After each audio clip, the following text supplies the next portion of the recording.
A recent study from Drive Research states that 80% of people who set resolutions say they feel confident they can stick with them through the year.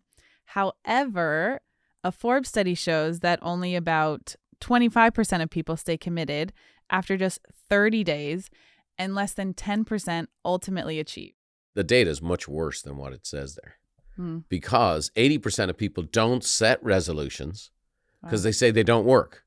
So the fact of the matter is they're only analyzing the 20% who even have the chops to do it.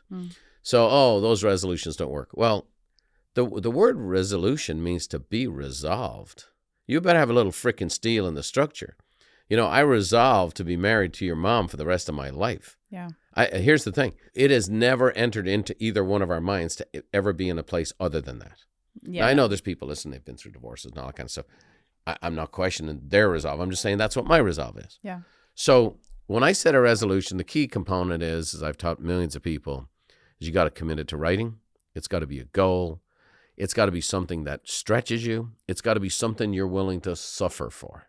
And again, passion, right? People think passion is, I want my purpose. I want my passion. A lot of young people think this is a flowery, joyous escapade. The word passion is from the word paseo, which means to suffer. What do you want to suffer for? Yeah. Since you were 10 years old, you're out of bed at 6 o'clock every morning, 7 days a week, and finishing oftentimes 11 o'clock at night to pursue your dream of, being the best in the world at horse riding. And in my opinion, you did achieve that.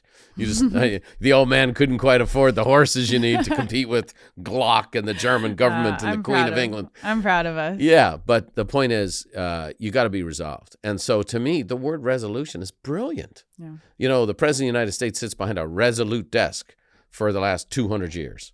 And so I just think we've got to be resolved. And so I want to make the resolutions as they're in the current parlance are an idea of what I'd like to have or be.